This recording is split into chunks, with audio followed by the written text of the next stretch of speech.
Interestingly, it is Charles Dickens and 19th century literature more generally that offers some clues. Two central themes run throughout 19th century Victorian literature. That of marriage and female chastity, and that of orphans and adoption. Many of the fictional characters we've come to love over the years are orphans. We have Oliver Twist and Pip from Great Expectations. We have little orphan Jane Eyre and Heathcliff from Wuthering Heights. We have Mowgli from The Jungle Book, Cosette from Les Miserables. We have Heidi, Rapunzel, Peter Pan, Snow White. We have Tom Sawyer and Huckleberry Finn and Anne of Green Gables. And these books were of their time, as far as orphan prevalence goes.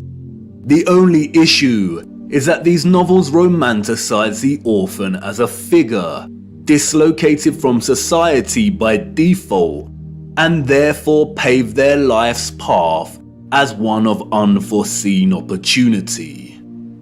This was not reality. The theme of marriage and chastity that we find in so many 19th century literary works, such as those by Jane Austen, the Brontes, George Eliot, Dickens, Thomas Hardy, Leo Tolstoy, Victor Hugo and more, was nothing more than carefully disguised, well-written propaganda, with the sole purpose to solidify and justify a social value framework that would separate children from their mothers. Children born outside of marriage or wedlock were regarded as illegitimate, meaning they did not have a legal status. Illegitimate children was a serious stigma throughout the 19th century.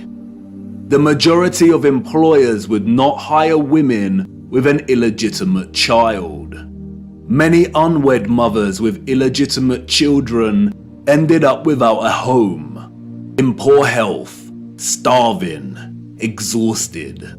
Their only place of refuge would be the workhouse, where they would carry out the most unpleasant duties. In some places, women with illegitimate children were singled out and had to wear a special uniform, which alerted everyone to their status as an unmarried mother or fallen woman. As a result, a vast amount of orphanages and foundling institutions were established. This is the London Foundling Hospital that was very active in the 19th century. Look at the size of it. Charles Dickens was obsessed with this place.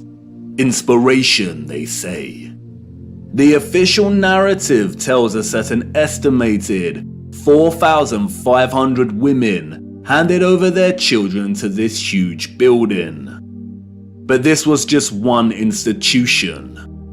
Wikipedia gives us a partial list of over 64 orphanages that were founded in the UK during the 19th century. The list is only partial. The peculiar case of the vast amount of parentless children in the 19th century is well documented by many researchers. And most of them agree it is almost impossible to establish figures that really do justice to just how many orphans there were during this period. Their footprint did not enter the record books. It formed in the mud and was then washed away. It wasn't just the UK. This was a worldwide phenomenon. New York City had 4 foundling asylums alone that processed thousands of children annually. By the beginning of the 20th century, Italy was reporting 32,000 children per year. Spain and Portugal were reporting 15,000 annual foundlings. Before 1860, 374,000 recorded infants were processed by the asylums in Milan, Naples, and Florence alone. Historian David L. Ransell states that Moscow was receiving between 16 and 18,000 infants annually by the 1880s, and sending over 10,000 of these each year to outlying villages for care. In 1882, there were all told 41,720 foundlings from the Moscow home, living with 32,000 foster families, scattered throughout 4,418 villages. A dozen villages had over 90 fosterings each. One thing that is often overlooked is that there were a series of laws passed in the 1800s, making it almost impossible for unwed mothers to keep their babies. The 1833 Poor Law Reformation introduced bastardy clauses that shifted the entire responsibility for the illegitimate child onto the mother. Social stigma meant that she would not be able to provide care for her child and would be forced to hand them over to the authorities, or worse. Advertisements for adoption or nurse care became popular in newspapers. And, as many scholars have pointed